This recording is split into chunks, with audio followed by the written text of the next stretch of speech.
नमस्कार, जय माता की, जय माँ धूमावती, जय श्री महाकाल।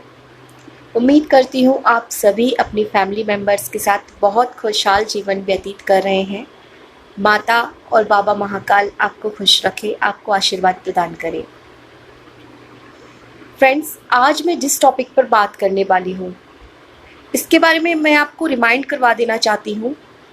इस साल के शुरुआत में यानी कि 1 जनवरी 2022 को मैंने वीडियो नहीं बनाया था, लेकिन एक पोस्ट डाली थी जो मेरे सभी सोशल मीडिया प्लेटफॉर्म पर डली हुई है, जैसे कि इंस्टा, फेसबुक, ट्विटर, टेलीग्राम और गूगल।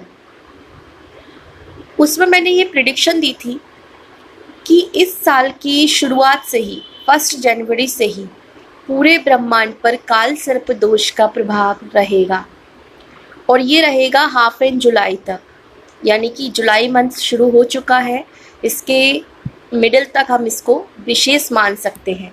रहेगा आगे भी, लेकिन हटता निकलता रहेगा, कभी आंशिक रहेगा, कभी हट जाएगा, फिर लग जाएगा, लेकिन बेसिकली जो प्रभाव है वो हाफ इन जुलाई तक रहेगा, जिसकी वजह से बड़ी बड़ी हस्तियों को, सेलिब्रिटीज़ को प्रॉब्लम्स होंगी, उनके ऊपर अटैक्स होंगे। तो ये सब चीज़ें मैंने शुरुआत में बोली थी, जिसकी पॉसिबिलिटीज़ बन रही थी और जिसका प्रभाव आपने इस साल की शुरुआत से ही आप देखते आ रहे होंगे। किसी बड़ी हस्ती की हत्या कर दी गई है, किसी की प्राकृतिक मृत्यु हो गई है, किसी पर हमले हुए हैं। तो कुल मिलाकर इस काल सर्प दोष का प्रभाव, देखिए दो चीज़ें होती हैं, एक होता है काल सर्प दोष और एक होता है काल सर्प योग। दोनों में बहुत फ़र्क है। तो मैं जो बात कर रही हूँ वो काल सर्प दोष की बात कर रही हूँ, योग की नहीं। इसके अलावा फरवरी में पंचग्रही योग बना था। पंचग्रही योग के बारे में मैंने पोस्ट डाली थी, वीडियो नहीं डाली थी। पंचग्रही योग में जब कुंडली में, चलित कुंडली में 5 ग्रह एक साथ आ जाएं तो उसका भी विशेष फल होता है। तो उसका भी कहीं ना कहीं संपूर्ण जगत पर, पूरे ब्रह्मांड पर फल पड़ा। अब देखिए जुलाई में, क्योंकि आज हम जुलाई मंथ में बैठे हुए हैं और आज है 9 जुलाई, कल 8 जुलाई को जापान के शिंजो आबे जी की हत्या कर दी गई है, जो कि पूर्व प्रधानमंत्री भी रह चुके हैं जापान के। तो इसलिए मैंने ये टॉपिक उठाया है, आज हम इसी पर बात कर रहे हैं। इसके अलावा आज हम बात करेंगे एकनाथ शिंदे जी के बारे में। आखिर ऐसा क्या है उनकी कुंडली में जो बाला साहब ठाकरे जी की स्थापित शिवसेना को हिलाकर रख दिया, और ना सिर्फ हिला के रखा बल्कि चुनाव जीतकर सीएम बन भी गए। ये एक ऐतिहासिक चीज हुई है। आज हम जिंदा हैं, अपनी आँखों से सब कुछ देख रहे हैं, तो हम उस चीज़ के महत्व को नहीं समझ पाते। ये चीज़ हम तब समझेंगे जब समय से 20 साल आगे पहुंच जाएंगे, तब हम समझेंगे कि हाँ, एकनाथ शिंदे जी ने कुछ ऐसा किया कि इतिहास लिख गया। किसी पैतृक चीज़ को जो बाला साहब ठाकरे जी जैसे इंसान के नेतृत्व में बनी हो, उसको हिलाकर रख देना और उससे जीत भी जाना उसके सामने, ये कोई आसान बात नहीं है। इस तरह की चीज़ें इतिहास में स्वर्णाक्षरों में लिखी जाती हैं। तो आज हम उनकी कुंडली पर बात करेंगे, प्लस हम ये भी बात करेंगे कि शिंजो आबे पर जो हत्या हुई है, जो उन पर हमला हुआ है, उसका कारण क्या है। और ब्रिटेन में भी कुछ लोगों ने इस्तीफे दिए हैं, तो मुख्यतः राजनीतिक बदलाव का कारण क्या है ज्योतिष के हिसाब से। ये स्क्रीन पर आप एकनाथ शिंदे जी की बर्थ डिटेल्स देखिए। अब इनका पूरा न्यूमरोलॉजी कैलकुलेशन देखिए। ओवरऑल इनका पूरा जीवन राहु ग्रह के कंट्रोल में है। अब अगर इनके नेम की न्यूमरोलॉजी देखें तो पूरा वीनस यानी कि शुक्र ग्रह के कंट्रोल में है।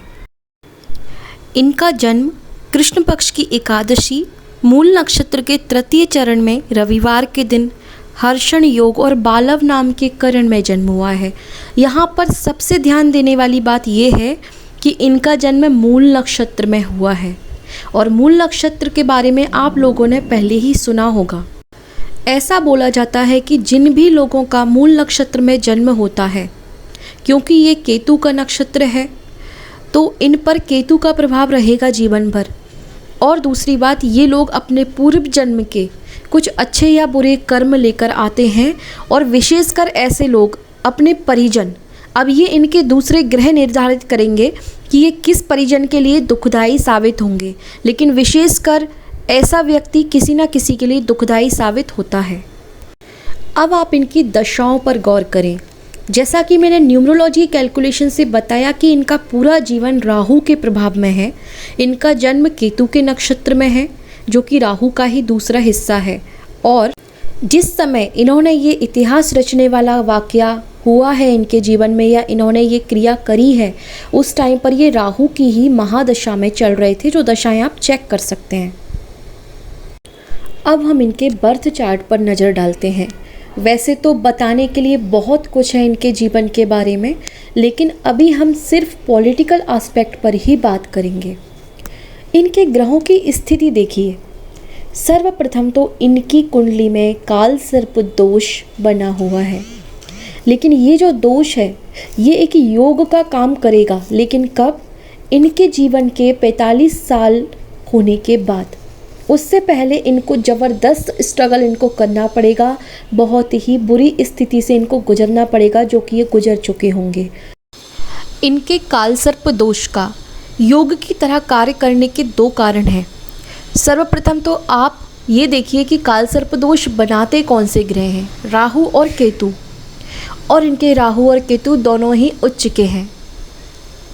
इसके अलावा इनका मंगल उच्च का है, इनका शुक्र उच्च का है। आप तब से इस पूरे वीडियो में सुनते आ रहे होंगे कि न्यूमरोलॉजी के अकॉर्डिंग शुक्र का भी इन पर काफ़ी प्रभाव है। इसके अलावा इनका शनि स्वराशि का है, इनका गुरु स्वराशि का है, बुधादित्य राजयोग है इनकी कुंडली में। और ना सिर्फ कुंडली में बल्कि इनके भाग्य के घर में बुधादित्य राजयोग है। मूल नक्षत्र और काल सर्प दोष के कारण मैं यकीन से कह सकती हूँ इन्होंने अपने 40 से 45 साल का जीवन बहुत ही बुरी दशा में गुजारा होगा। अब आज मैं जो कुंडली पर विश्लेषण करने वाली हूँ, ये मैं उस तरह से नहीं करना चाह रही जैसे मैंने सिद्धू मूसेवाला जी की कुंडली पर किया था, पॉइंट टू पॉइंट। आज मैं इसको इंटरकनेक्ट करके आपको बताना चाह रही हूँ न्यूमरोलॉजी के साथ, और साथ ही जो वर्तमान में समय चल रहा है। जैसे कि इनका सीधा सीधा मैं बताना चाहती हूँ कि जो मैंने वीडियो की शुरुआत में बात करी थी कि इस साल की शुरुआत से ही पूरे ब्रह्मांड पर काल सर्प दोष एक्टिव है। इनकी कुंडली में काल सर्प दोष है। तो यहाँ से मैं ये आपसे कहना चाह रही हूँ कि क्योंकि इनके राहु केतु उच्च के हैं और काल सर्प दोष इस समय बहुत एक्टिव है पूरे ब्रह्मांड पर, उस वजह से इनको ये रिजल्ट मिला है कि इन्होंने इतिहास रचने वाला कार्य किया है।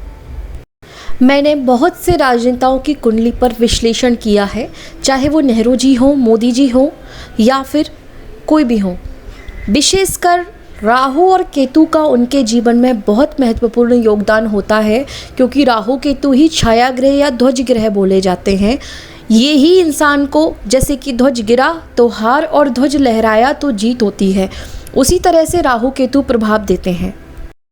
और क्योंकि इस साल राहु केतु अर्थात काल सर्प दोष के रूप में राहु और केतु दोनों ही बहुत एक्टिव हैं, इसलिए राजनीति में बहुत ज़्यादा उठापटक और बदलाव हमको देखने मिल रहे हैं।